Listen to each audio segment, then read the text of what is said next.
Olá, meus irmãos, graça e paz. Hoje eu estou aqui com mais um testemunho de vitória, de poder, de transformação. Jesus disse em João, no capítulo 14, João 14, que nós faríamos obras maiores do que Ele fez. E eu fiquei por muito tempo perguntando a Deus, Senhor, mas que obras seriam essas? Porque o Senhor já fez tudo, o Senhor é maravilhoso. Aí o Espírito Santo ministrou no meu coração, dizendo, é sobre a libertação da homossexualidade. Por quê?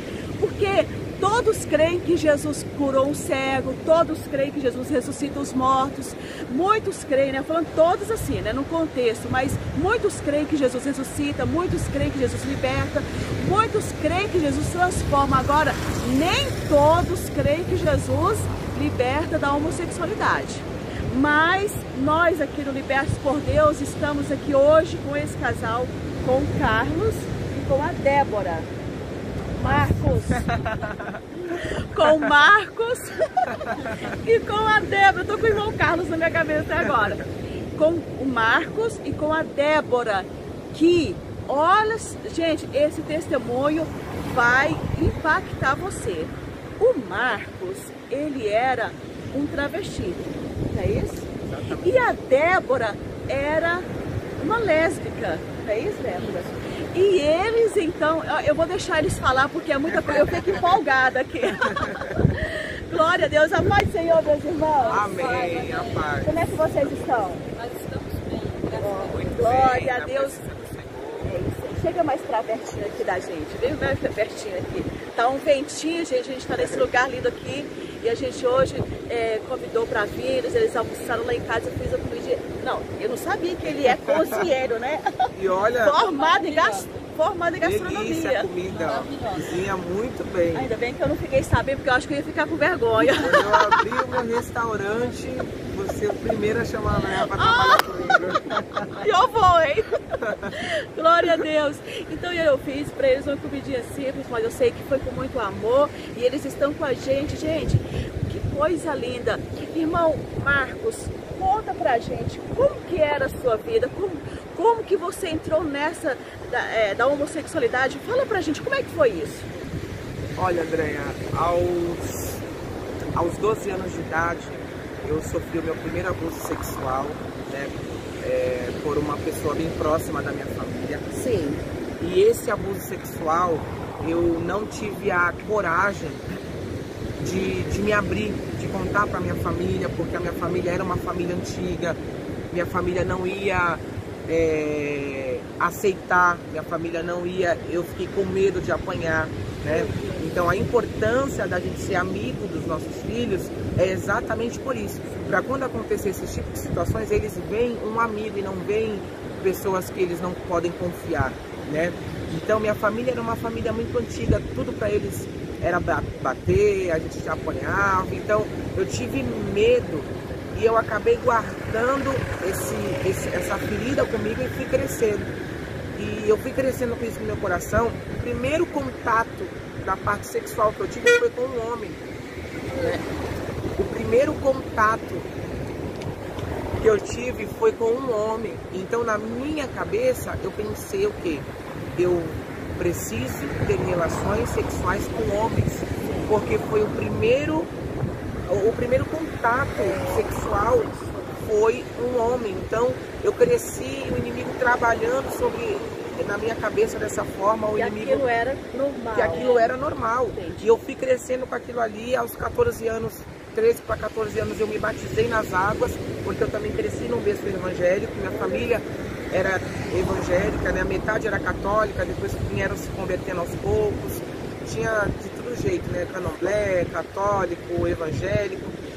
E através da minha tia Elis Nayane, que hoje está lá em Florianópolis, graças a Deus, vai ter a nossa primeira sobrinha, prima, Luísa, que Deus abençoe.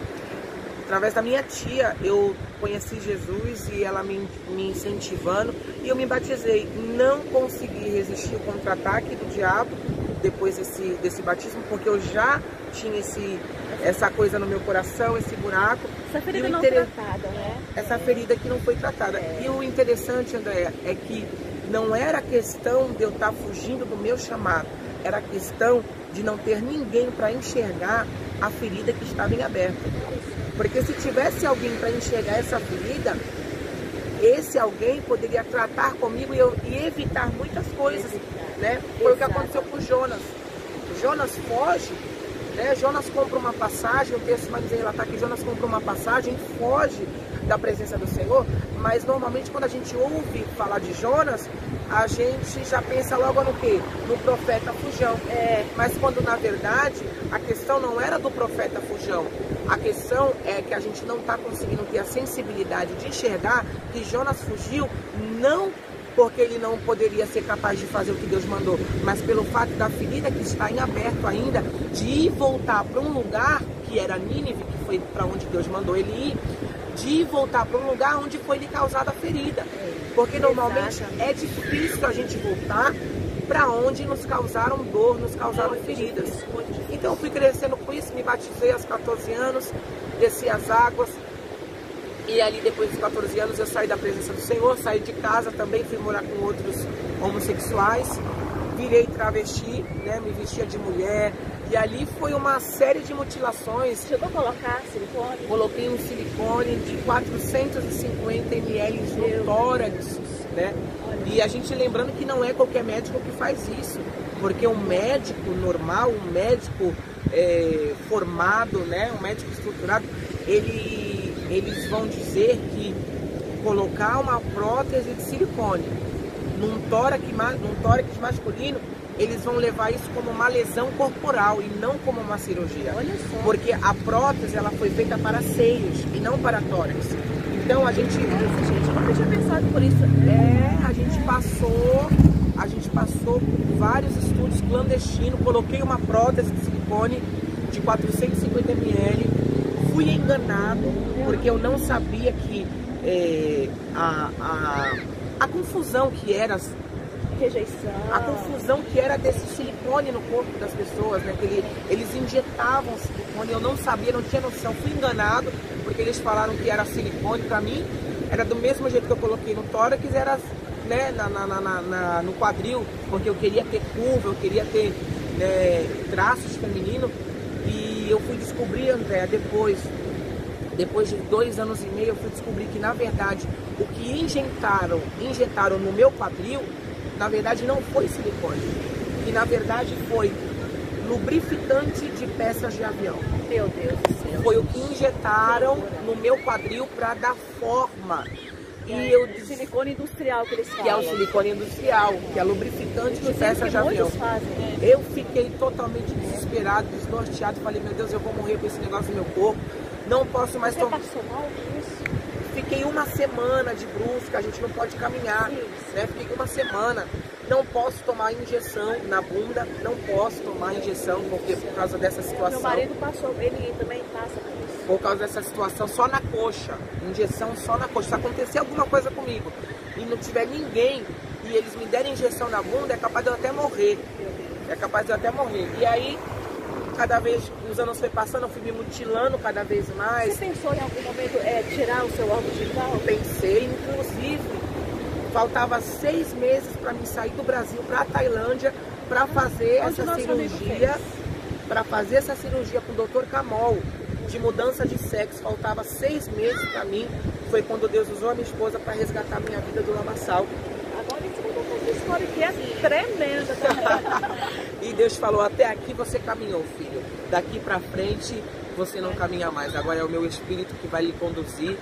E eu estava totalmente com droga, com bebida, com tráfico, com roubo, com Você sequestro foi até relâmpago. as últimas consequências. Até as últimas consequências. E na sua cabeça você, quando você adquiriu as formas femininas, quando você colocou o silicone, você se sentiu feliz, realizado?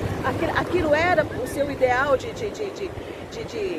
padrão físico? O que você achou daquilo? Na verdade, Andréa, era uma falsa sensação de bem-estar. Olha isso. Era uma falsa sensação de bem-estar. Por exemplo, é que nem uma mulher que vira um homem. Ok, ela tem barba, ela toma hormônio, ela corta o cabelo, ela tira os seios. Ela é um homem, Mas o que vai acontecer com aquela mulher? Uma vez por mês, ela vai menstruar. É Deus dizendo, você ainda continua sendo mulher. Então, por mais que a gente faça, muda, coloca silicone, coloca cabelo, deixa o cabelo crescer, muda o corpo, muda a aparência, por mais que a gente faça uma transformação radical, no fundo, a gente não vai ser feliz, porque a gente vai estar ali mascarado por detrás de uma mutilação, que na verdade não foi algo vindo naturalmente de Deus, a gente passou a adquirir. É por isso que normalmente eu costumo dizer que homossexualidade, na verdade, a pessoa não nasce homossexual. A pessoa não nasce homossexual, perdão. O homossexualismo, gente, ele é um comportamento. Ninguém pede para nascer negro, ninguém pede para nascer branco, ninguém pede para nascer gay. Não. Nós nascemos da forma que temos que ser nascidos. Se eu falar para alguém que eu nasci mulher, meu espírito é mulher no corpo de homem, eu vou estar dizendo que o Criador errou, que o Criador falhou, quando na verdade Deus não erra em nada. Então, era uma falsa sensação, porque cada vez que passava... E cada vez que é mais, né? E cada vez que é mais, nunca está contente com nada. E eu ia parar nessa situação para fazer a cirurgia de mudança de sexo, e isso ia ser o meu fim. Ia acabar com a minha vida, porque eu ia perder totalmente o equilíbrio emocional. O presente que vocês têm hoje, que daqui a pouco eu vou falar qual é. O equilíbrio emocional, porque é uma cirurgia que mexe com o estado psíquico da cabeça da pessoa, né? E Deus barrou, Deus parou e falou, não, até aqui você foi, daqui pra frente você não vai mais, porque eu tenho outros planos, outros projetos. Então eu deixei meu cabelo grande, seios, forma feminina, totalmente feminina. Gente, mas é verdade. Olha, é impressionante como você era, olhando assim, sinceramente não dava pra falar que era homem. Eu tô com as fotos dele, depois vou fazer um vídeo com as fotos dos dois. Vocês vão ficar impactados, gente. É impressionante. Impressionante. Como Deus faz. Aí, agora eu vou contar um pouquinho da história dela, porque a sua história vai se misturar com a dela. Vai se juntar. Gente, eu tô aqui com a Débora, que é a esposa do Marcos. A Débora, ela nasceu mulher, né? Glória a Deus. Mas ela passou por um abuso. Como é que foi isso, Débora? Conta pra gente como é que foi a sua trajetória e como que você entrou nesse mundo da homossexualidade. Como é que foi isso? Então, aos meus 12 anos, de 11 para 12, meu pai, ele abusou de mim. Foi. E foi daí da onde tudo começou. Porque eu visava o homem como um predador, né? E daí pra frente eu comecei a ter nojo, comecei a ter pavor de homens. E comecei a olhar, né, mulher com um olhar diferente. Então foi daí. O inimigo, ele tem né, suas astúcias, ele tem a maneira certa de trabalhar. Então ele usou a vida do meu pai para ele fazer isso comigo, para destruir, sim. Aí ele usou a vida do meu pai para destruir a minha vida, porque ele sabia que se o meu pai me abusasse, eu ia ter um olhar diferente, né? Um olhar de nojo. Seria, na verdade, um canal para ele trabalhar na tua vida, ou um caminho. É um caminho, né? Para ele trabalhar. Ele precisava ter alguém, ele precisava usar alguém para poder te levar para esse mundo, como fez comigo. Isso. Aí tá, daí então eu comecei a olhar para a mulher com um olhar diferente e comecei a me jogar, sabe? Me jogar na bebida, porque era um refúgio para mim. Sim. Eu tinha aquilo como refúgio, eu era muito fechada, então... Você queria fugir de tudo aquilo que você passou. Eu queria. E uma forma de preencher aquele vazio, aquela angústia que eu sentia dentro de mim, era usando droga, era bebendo, era saindo, passando dias, até meses fora de casa. E como ele falou, a gente tem uma falsa, né, sensação de que está bem, de que está preenchendo aquele vazio. Mas quando na verdade só aumenta. Isso, só aumenta. Porque a gente se cala e conforme a gente se cala, aquilo vai se sufocando, vai tipo, nos matando aos poucos. É verdade. Aí você começou a se envolver com meninas. Isso, comecei a me envolver com meninas. E foi? Foi. Nossa, eu cheguei pra vocês terem noção, eu cheguei a traficar, eu guardava armas de traficante, eu escondia armas de traficante, eu ia com as biqueiras com a cintura rodeada de droga e a polícia passava, pra vocês terem noção que Deus me livrou, Vários livramentos, né, de gente? Deus. Ou quem tem o chamado de Deus, Deus é fiel, Ele faz a pessoa passar pelo vale da sombra da morte, faz a pessoa passar por tudo de ruim. Satanás não consegue matar, o diabo não vai matar. Inclusive eu quero falar para você que é mãe e pai, olha, você tem que ficar ligada, hein, nesse testemunho aqui, porque o que Deus fez na vida deles, vai fazer na vida do seu filho também. Débora, e fala para mim, e como é que foi qual foi o choque de realidade na sua vida? Você fala, poxa, eu preciso mudar de vida porque eu não estou bem, eu estou morrendo. Sim. Como é que foi isso? Então, na verdade, eu namorava uma menina. E essa menina, eu gostava muito de zoeira. E eu ficava com várias meninas. Mas teve um tempo que essa menina, ela começou a me rejeitar, me excluir. E eu me fiquei mal. Foi quando ela terminou o namoro comigo. E daí em diante eu fiquei muito mal. Aí eu fui pra casa da minha tia pra passar um tempo lá, né? Pra ver se eu esquecia essa menina. Mas foi aí onde Deus começou a trabalhar na minha vida. Eu lembro até hoje, eu fui cortar o cabelo do meu primo, levar meu primo pra cortar o cabelo. E lá tinha o pastor era cabeleireiro. Aí ele começou a me convidar, a falar comigo, perguntar se eu ia para a igreja, se eu aceitaria uma visita. Aí eu falei, não, aceito uma visita sim, mas até então eu estava fugindo, eu dei o endereço errado para ele. Mas o coração meio fechado aí. Tava com o coração ainda meio fechado. Mas teve um momento também que eu acredito que Deus começou a trabalhar na minha vida quando eu fui sincera com Ele. Exatamente. Porque eu lembro como hoje, eu entrei no quarto e ali comecei a chorar e falar para Deus que eu não aguentava mais viver essa vida, que eu não aguentava mais e que para Deus mudar minha vida, muda minha vida, Senhor, porque eu não aguento mais viver nessa vida. Foi onde a venda dos meus olhos caíram, né? Aí eu comecei a clamar, falei, Deus, me ajuda, muda a minha vida, porque eu sei que eu não vou conseguir, mas eu sei que com o Senhor na frente, tudo vai dar certo.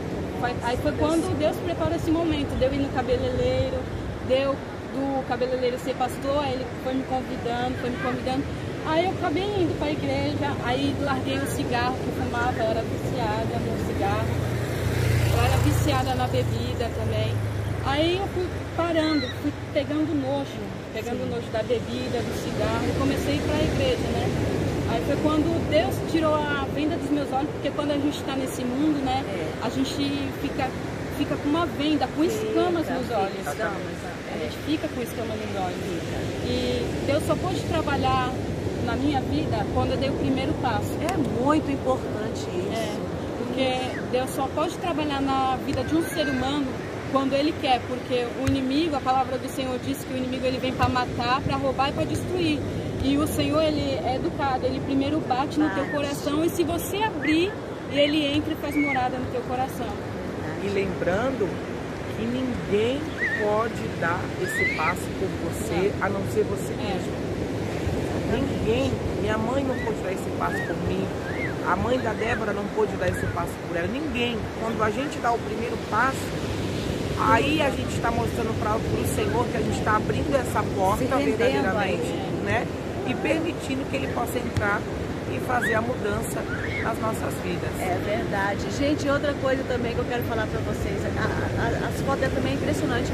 Eu vou colocar tudo lá para vocês verem no canal. Agora sim, os dois, eles se conheciam desde criança. Exatamente. Olha, quando Deus tem um projeto na vida de alguém, que coisa linda. Ele se conheceu desde criança. Exatamente. Aí teve um certo tempo que ele foi para um lado, ela foi para o outro. Lá ele virou travesti, lá também ela virou lésbica e tal, aquela loucura, aquela coisa toda. Mas o Senhor juntou eles de novo. Eu quero que vocês contem pra gente como é que foi isso. Os dois, conta os dois. Um fala um pouquinho, depois outro fala um pouquinho. Conta pra gente. Olha que lindo, gente. Eu amo essas histórias. A palavra de Deus aqui mesmo, que eu estava procurando em João, capítulo 13, versículo 7, André. Olha o que está escrito. Respondeu-lhe Jesus: o que eu faço hoje não sabes tu agora. Compreendê-la-ás depois. Ou seja, o que Deus faz agora, a gente não consegue entender. É como se Deus estivesse falando assim: olha, o que eu estou fazendo aqui agora, eu não preciso que vocês entendam. Eu quero que vocês simplesmente vivam o que eu estou proporcionando vocês viver. Se é dor, viva a dor. Se é alegria, viva a alegria. Porque no meio dessa situação, Deus está trabalhando. E foi totalmente surpreendente, porque a gente era criança, a gente se conhecia, a gente brincava de pega-pega, esconde-esconde, de bolinha de gude juntos. E chegou um rumo que cada um foi para um lado. A Débora ficou traficando próximo de casa, eu já fui para outro lado também, com droga, com tudo mais. E aí, quando Deus nos uniu de novo, né? A nossa aproximação era de amizade, mas foi crescendo um sentimento, né? Um sentimento maior, né? Eu não vou mentir para os meus irmãos, nem para a André que está aqui, não vou mentir. Quando nós nos casamos, nós não se amávamos, aquele amor roxo, aquela coisa, minha esposa, minha mulher, não. Eu casei com ela porque eu senti de Deus que ela era a preparada para mim cuidar dela, porque quando a gente casa, a gente não casa para se fazer feliz, a gente casa para fazer o nosso cônjuge feliz. Aí a gente vai sempre bem. Não é? Você tá lindo. Eu quero que você fale pra gente o seguinte. Olha, porque a Débora, ela foi primeiro para Jesus. Aí ela trouxe o Marcos. Então foi ela que ganhou ele para Cristo e depois para ela. Exatamente. Então, gente, aí vocês se casaram, e foi aquela bênção. E olha, como ela teve uma história também na homossexualidade, e ele também, porque tem muita gente que fala assim: ah, eu não vou casar porque eu não vou conseguir. Vários procuram a gente, eu e o Flávio, para poder falar: irmã, eu tenho medo de casar e não conseguir. Gente, pra vocês foi fácil? Não foi fácil. Não, gente. Não foi. Mas nós tivemos que encarar, né? E como... Antes de vocês, eu achei tão incrível que eu quero que vocês repitam isso aqui. Antes de vocês terem ali o ato, o relacionamento, a relação sexual, o que vocês faziam antes? Nós orávamos, pegávamos uma mão do outro na beira da cama, orávamos 10, 20 minutos e dali a gente tirava nossas vestes para ter relação sexual. E ali aos poucos o Espírito Santo foi trabalhando. Não porque a gente tinha nojo, mas porque a gente não tinha o hábito de ter relação sexual com um homem e uma mulher, né? Então a gente tinha aquela barreira, mas aos poucos foi trabalhando. E muito querer da gente também. A perseverança é tudo. Tem que ter aquele querer da pessoa, porque você não vai passar a gostar de uma hora para outra assim. Você não vai acabar. Uma situação que você passou boa parte da sua vida com uma mulher, ele com um homem. Aí de repente vocês se casam, vocês foram e vocês são muito guerreiros. Muito guerreiros e muito corajosos e muito ousados. E Deus gosta disso, gente. Amém. O Marcos e a Débora é a prova viva que Deus faz, minha gente. Deus faz. Aí, eles se casaram. Eu tô resumindo para não ficar, mas vai ter a parte 2 também, viu? Depois vai ter a parte 2. Quando vocês vêm de novo aqui para casa. Eles se casaram. Aí, passou quanto tempo para vir a bênção? Demorou cerca, mais ou menos 2 anos. 2 anos ela engravidou. Eles têm o nenenzinho. Como é que é o nome dele? Isaac. É o Isaac, é o filho da promessa. É o filho da promessa. É o filho da promessa. E eu fiquei maravilhada. Foi a coisa mais linda. O Flávio tá por aí com ele, né? O Flávio tá por aí, que ele tava subindo a gente aqui.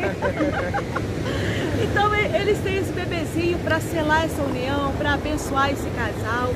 Gente, eu tô maravilhada. Deus é lindo. E já tem 7 anos de casada, é isso mesmo? 7 anos de casada. 7 anos de casada, gente. Esse negócio aí, eu casei, eu não consegui, larguei, isso é mentira de Satanás. Isso é gente fraca, é gente que realmente não crê no poder de Deus. Foi isso que Jesus falou em João 14. Em meu nome farão obras ainda maiores. Por quê?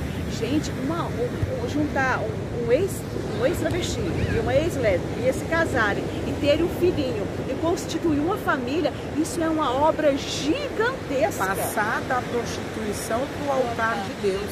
Que coisa, não, fala de novo, porque é forte. Passar da prostituição para o altar de Deus. Foi o que o Senhor fez conosco. E muitos homossexuais que a gente vê e diz que tentaram, mas não conseguiram e voltaram novamente, não foi porque não conseguiram, foi porque não teve perseverança de insistir, continuar lutando para poder matar essa carne. Não é? Aí eu ouvi muito falando assim, mas eu ia estar sendo um crente falso, eu ia estar sendo um crente mentiroso, eu ia estar falando que ia ser liberto, mas na verdade eu ia estar gostando de homem ainda. Não, você está passando por um processo de libertação, demora, por causa da readequação do corpo humano, da nossa mente, e é uma perseverança. Nós ficamos percebendo, minha mãe ficou 10 anos orando. Olha, a mãezinha, 10 anos, cada vez que a minha mãe orava, piorava a situação mais ainda. Deus complica, depois ele explica, ele então, é tudo vai da tua perseverança. A gente não aceitou o que o diabo planejou para nossas vidas e nós batemos o martelo e dizemos, nós não vamos permitir que o nosso filho, o fruto que Deus nos deu, passe pelo que nós passamos. Entendeu? Então, tudo vai da tua perseverança. Eu vou fazer uma pergunta para você, porque tenho certeza que tem muita gente que quer perguntar. Às vezes não tem como perguntar, eles deixam nos comentários. E os desejos homoafetivos? Pergunta para os dois. Acabou?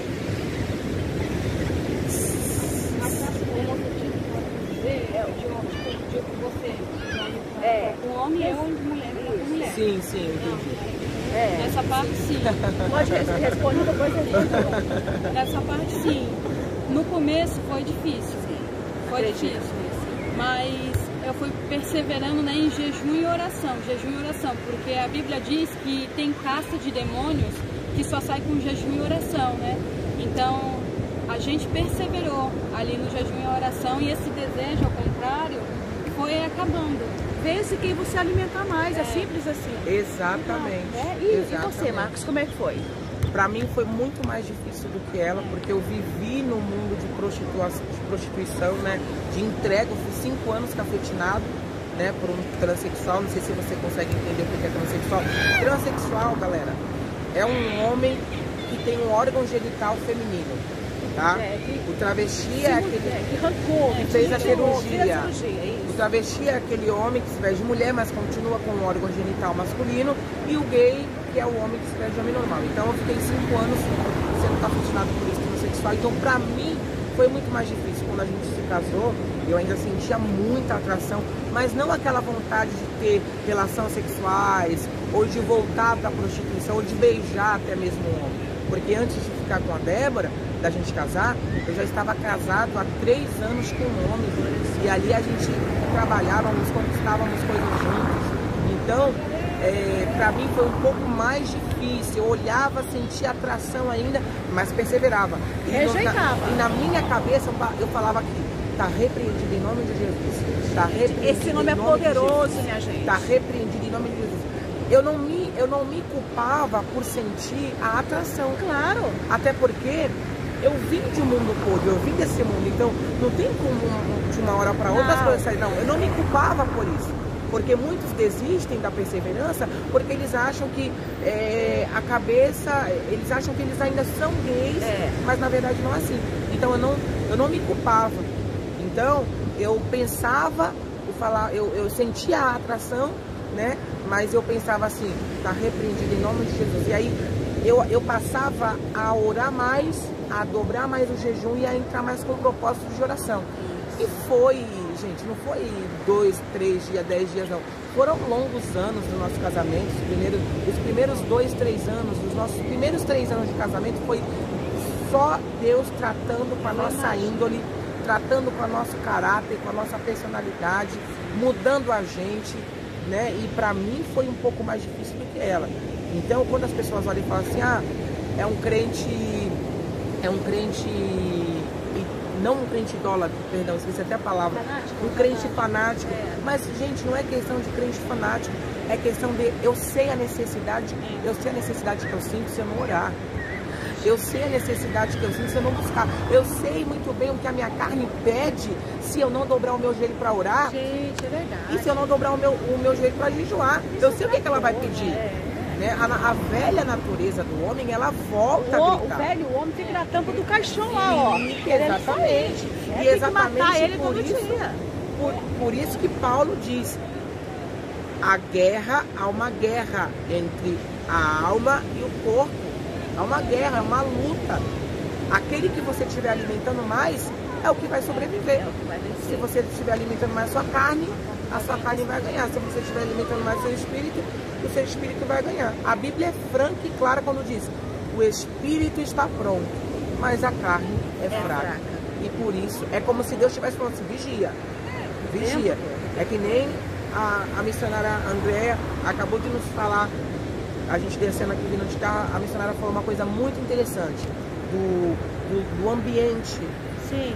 Do ambiente. Se a gente tem o livre-arbítrio de escolha de sair fora, por que a gente fugir da aparência? Por que a gente quer? Olhou, a primeira olhada é inevitável, a segunda já é opcional. Já é opcional. Exatamente. Aí eu só vou olhar se eu quiser. Exatamente. Não é verdade? Exatamente. Então, gente, olha, hoje você teve lições importantes aqui de que é possível e de que Deus faz.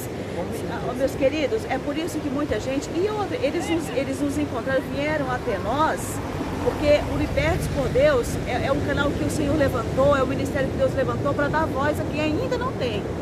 É o Deus poder reunindo testemunhos, porque tem muita gente, mas o povo, a igreja abafa, o povo não quer ouvir, porque o povo não crê, porque não tem fé. Agora nós não, nós cremos, nós temos fé, porque eu sou casada com o milagre de Deus também. Né? Então o Ministério Libertos por Deus veio para dar voz ao nome de Jesus. Aleluia. E para que o nome de Jesus Aleluia. Seja glorificado. É o nome de Jesus que é exaltado cada vez que tem um testemunho aqui. E eu quero que você, mãe e pai, ore pelo seu filho, não desista. Seu filho vai casar e ter filhos, a sua filha vai casar e ter filhos. Amém. Porque tudo é possível. Olha aqui, ó. Mamãe. Irmã Débora, amém. Casal milagre de Deus. Que Deus abençoe. Eu queria mostrar o nenenzinho. Amor! Ele não vê. Lá! Traz o bebê!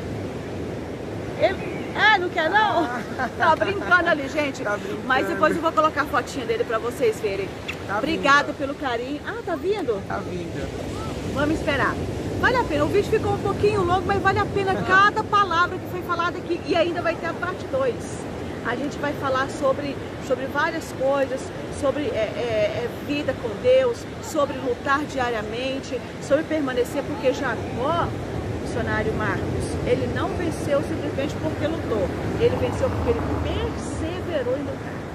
Isso, né? Exatamente. A palavra, e perseverando...